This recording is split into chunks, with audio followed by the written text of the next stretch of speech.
মণ্ডপে গিয়েই আরতি করে এসেছি গাড়ি। পশ্চিম বাংলায় পূজা করতে গেলে হাইকোর্টে যেতে হয়, গেরুয়া ধ্বজ নিয়ে বেড়ানো যায় না।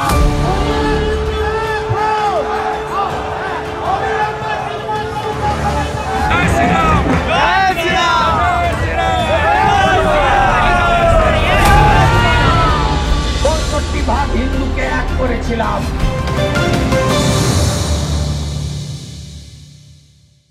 ওখানকার কাউন্সিলর এবং পঞ্চায়েতের প্রধান দুজনের নাম আমি দিয়েছি। আপনারা দেখবেন এদের হাতে চলে গেছে। পুলিশ আত্মসমর্পণ করেছে। আর ওই এলাকাটাতে কার্যত ক্যামাক স্ট্রিট থেকে ভাইপোর অফিস থেকে পরিচালিত হয়। স্থানীয় স্তরে জাহাঙ্গীর পরিচালিত করে পুলিশকে, আর এখান থেকে ভাইপোর পিএ পরিচালিত করে। সব বখরার জন্য হচ্ছে। কোথাও কেউ ইট সিমেন্ট বালিও ফেলতে পারবে না, কোথাও কোনো ডেভেলপমেন্টের কাজ করতে পারবে না, সর্বত্র অর্থ চাই। বাংলাদেশিদের হাতে ফের আক্রান্ত বিএসএফ। বাংলাদেশিদের হাতে ফের আক্রান্ত বিএসএফ। হ্যাঁ, ওরা একটু চুলকাচ্ছে। ওরা চাইছে আমরা শক্তি দেখাই। আমরা মশা মাছি পিঁপড়ার গায়ে হাত দিই না। আর ওখানকার যে মোল্লা ইউনুস আছে সুদখোর, সে আনপপুলার হয়ে গেছে। ও চাইছে ভারত অ্যাটাক করুক, তখন দেশপ্রেমের জিগির জাগিয়ে সবাইকে ইউনাইটেড করবে। যা বলার পৃথিবীর সর্বশক্তিমান আমেরিকা আরেক সর্বশক্তিমান দেশ ভারতবর্ষের প্রধানমন্ত্রীকে বসে বলেছে যে বাংলাদেশটা তার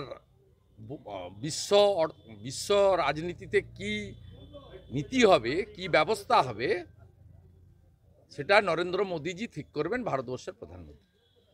প্রাথমিক নিয়োগ দুর্নীতি মামলায় সিবিআই আজকে চার্জশিট দিয়েছে। সেখানে দেখা গেছে আজকে চার্জশিট দেয়নি, সিবিআই রিপোর্ট দিয়েছে।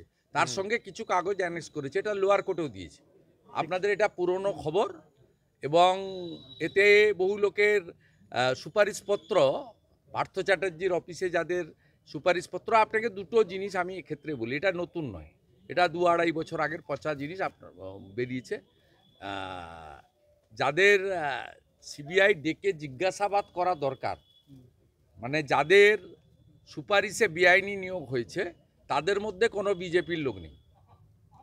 আপনারা যাদের নাম বলছেন তারা তখন এমপি এমএলএ থাকতে পারেন শাসক দলের, সেই সুবাদে লিখেছিল, তারা তখন বিজেপি করতো না, 1 নম্বর। দ্বিতীয় নম্বর হচ্ছে, তাদের সুপারিশে যদি কোনো অবৈধ নিয়োগ হয়ে থাকে বা তাদের আত্মীয়দের নিয়োগ হয়ে থাকে, তাদেরকে ডেকে জেরা করতো। সে জেরার কাজটাও হয়নি। এটা 2 বছর আগেই লোয়ার কোর্টে সিবিআই দিয়েছিল। এটা পার্থ চ্যাটার্জির দপ্তর থেকে যে রেকমেন্ডেশন লেটারগুলো মানিক ভট্টাচার্যের দপ্তরে গেছিল, তার একটা কপি শুধু, এটার সঙ্গে কিছু নেই। এবং যারা আজকে বিজেপির 2-3 জনের নাম আপনারা যারা এসেছে, তার মধ্যে আমাদের এখানকার এক্স এমপিও আছেন, তাতে তাদের সুপারিশে একজনেরও নিয়োগ হয়নি বা তাদেরকে ডেকে সিবিআইকে জিজ্ঞাসাবাদ করার প্রয়োজনও মনে করেনি। শুধু আমাদের সঙ্গে যারা আছেন 2-1 জন তারা নয়, ওদের সঙ্গেও এমন কিছু লোক আছে যাদের সুপারিশে কাজ হয়নি, তাদেরকেও সিবিআই ডাকেনি। সিবিআই ইনভেস্টিগেশনে তার মূল চার্জশিটে বলে দিয়েছে কিভাবে কার কার সুপারিশে সাদা খাতায় অবৈধ নিয়োগ হয়েছে। অতএব অবৈধ নিয়োগ যাদের হয়েছে, অর্থের বিনিময়ে যাদের নিয়োগ হয়েছে, ফাঁকা খাতা দিয়ে যাদের নিয়োগ হয়েছে, তাদের বিরুদ্ধে ব্যবস্থা নিক, এবং যদি কোনো নেতা মন্ত্রী আধিকারিকের আত্মীয় চাকরি পেয়ে থাকে তার সুপারিশে তার বিরুদ্ধেও ব্যবস্থা নিক, সেটা আমরা চাই। কিন্তু সাথে সাথে এটাও চাই, যোগ্য যারা, এই অযোগ্যদেরকে ব্যবস্থা নিতে গিয়ে যোগ্যরা যেন ক্ষতিগ্রস্ত না হয়। যেমন 26,000 যে এসএসসির চাকরি, তাতে 19,000-এরও বেশি যোগ্য আছে, 5,890 জন অযোগ্য। আমরা অযোগ্যদের চাকরি যাক, এটা একদম চাই। 19,000 সামথিং যারা যোগ্য, তাদের চাকরি যাতে না যায়, এটাও আমরা চাই, খুব ক্লিয়ার। এবং রাজ্য সরকার অবৈধ লোকেদের বাঁচানোর জন্যই যোগ্য অযোগ্য বাছাই করা তালিকা সুপ্রিম কোর্টে দেয়নি। তাই এটা মধ্য দিয়ে এমন কিছু বিষয় নয়, এটা কমপ্লিটলি যা মেটেরিয়াল তারা সিজার লিস্টে পেয়েছিল তার অ্যানেক্সচার, নাথিং এলস। সিবিআই এটা 3 বছরের বেশি ইনভেস্টিগেশন করছে। ইনভেস্টিগেশনে যদি কোনো ফাউল প্লে হয়ে থাকে তাদেরকে ডেকে জিজ্ঞাসাবাদ করেছে, সেই যে দলেরই হোক, যে মতেরই হোক, যে পদেরই হোক। এমনকি আইএস মনীষ জৈনকে ডেকেও জিজ্ঞাসাবাদ সিবিআই এক্ষেত্রে করেছে।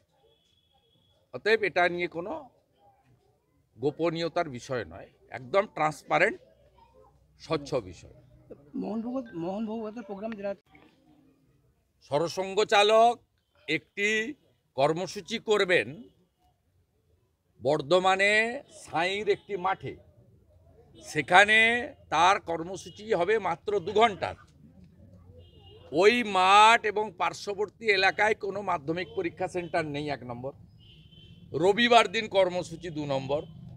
তৃতীয় নম্বর হচ্ছে পৃথিবীর সর্ববৃহৎ সামাজিক সংগঠন রাষ্ট্রীয় স্বয়ংসেবক সংঘ, তারা অত্যন্ত জনহিতে কাজ করে। তারা ছাত্রছাত্রীদের হিতের কথা মাথায় রেখে কোর্টে জানিয়েছে এবং পুলিশকে লিখিত দিয়েছে যে লিমিটেড সাউন্ড বক্স ইউজ করা হবে, মাঠের বাইরে আওয়াজ যাবে না। তারপরেও আপনি আটকান কি করে? আমি তো নিমতৌড়ি দিয়ে এলাম, এক্ষুনি যান দেখি কুলবাড়িতে সে কে হিন্দু করছে কি মুসলমান করছে আমার দেখার দরকার নেই, দেখে আসুন তো। কতগুলো চোঙা টাঙিয়ে সেখানে মেলা হচ্ছে, ঠিক আছে? সেখানে কে করছে, কোন ধর্মের লোক করছে, কোন দলের লোক করছে, বড় কথা নয়। সেখানে নিমতৌড়ি থেকে এসপির বাসা এবং পুলিশ লাইন 200 মিটারের মধ্যে। রাষ্ট্রীয় স্বয়ংসেবক সংঘের নাম শুনলে তৃণমূলের লোকেদের চুল খাড়া হয়ে যায়।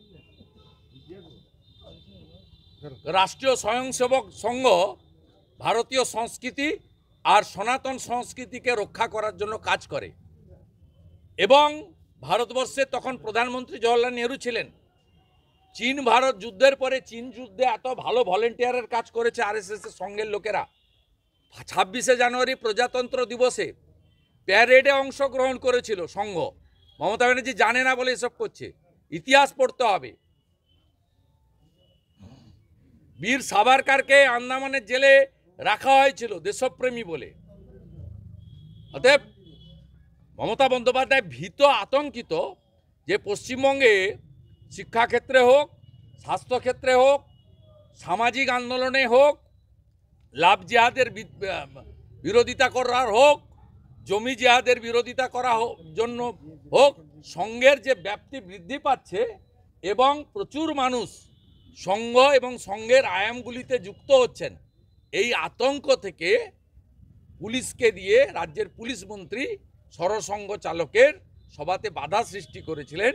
জাস্টিস অমৃতা সিনহা মহোদয়া, তিনি সরকার এবং পুলিশের অনেক অন্যায়ের বিরুদ্ধে বারে বারে তার আইনি পথে তার সিদ্ধান্ত আমরা দেখেছি। আজকেও আরেকবার পুলিশ মন্ত্রী তথা রাজ্য পুলিশ হাইকোর্টের একটা থাপ্পড় নয়, 2টো থাপ্পড় দিল।